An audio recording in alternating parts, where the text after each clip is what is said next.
This is the most interesting thing that happened last week, I think, because it really gets into the kind of the intricacies of DeFi. And it's just it's another one of these things where you see these kind of just crazy kind of, I don't know, Gordian knots of financial chicanery. So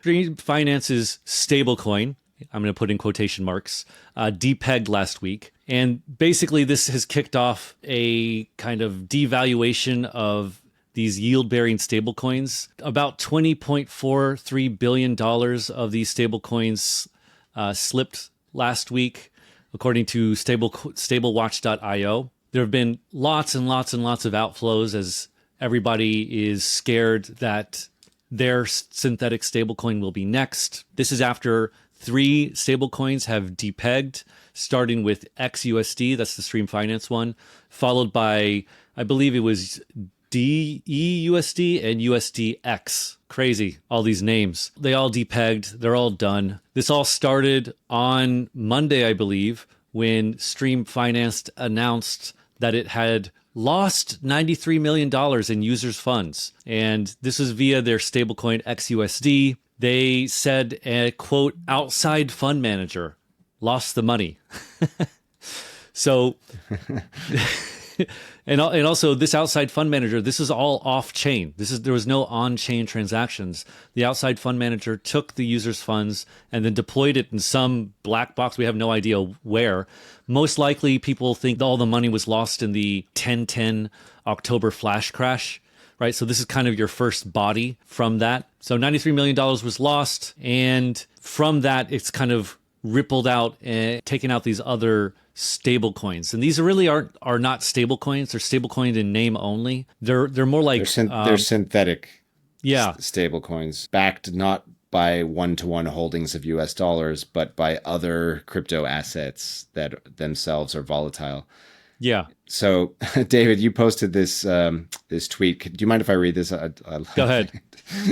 Yeah. So it illustrates, as you note here, the ludicrous cross-platform, cross-asset looping. So here's the tweet.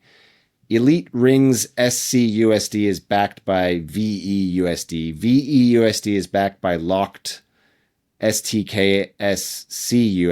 STKSCUSD is backed by staked SCUSD. That specific SCUSD is rehypothecated to Mithras. Mithras SCUSD, about 92% equals 13 million, is currently borrowed by XUSD collateral on Silo and Euler. So yeah, whatever that reasonable. means. Yeah. Seems reasonable. And when you say it out loud, it really shows you how kind of crazy this is, right? Could you imagine saying this to a human? Could you imagine saying this to somebody who's not in crypto? Just like go to a friend and be like, "Hey, I'm going to say something." I think they would think you're putting like a spell on them, some kind of demonic chant or something like this, some financial Harry Potter stuff, right? So yeah, you have all this stuff happening, and this is really, I think, shook DeFi participants, and we're still in the midst of the fallout to this.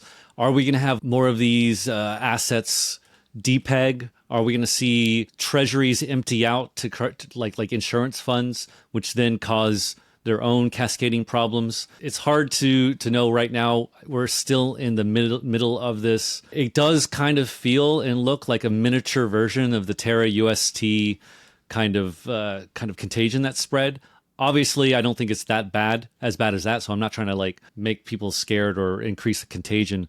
But you do kind of have the same feeling of just all these people going further out and further out on the risk curve for what they consider safe yield, and it's turned out to be anything but safe. And so there's still lots of information coming out of this. We're going to probably talk about this at Token Narratives because it's far from done. But one of the coolest things about this, let me just say one thing, is I had a conversation with the co-founder of Redstone at Token 2049, and he specifically talked just about this kind of risk in that conversation. It was eerie. I went back and I listened to it. And one of their products is giving ratings to these vaults, to these yield strategies. because they're kind of like black boxes. And for market participants who aren't doing their due diligence, they just see a good yield and it's on stable coins and they think, oh, this is safe. This is very safe, but it's not. And so they're making a product that actually goes into the guts of these vaults and figures out and gives them a grade from A to D plus or minus. So A plus, A minus, D plus, D, this kind of thing. And I think that's really going to be the next step, is to have ratings on these things to make it easier for market participants to decide how much risk they want. When you go on a platform like Morpho and you look at the different options, right, you see that most of the total value locked, most of the participants are in vaults that offer reasonable yield, i.e. just a few points above the risk-free rate, so like a 4 to 5% or whatever, right? When you look at that, you're like, okay, there's still some risk there, but then you look further down the options and there's stable coins with 80% yield, or like vaults where you lock up stable coins, but it's not USDC or USDT that you're locking up. It's, I don't know, this long list of algorithmic or synthetic stable coins.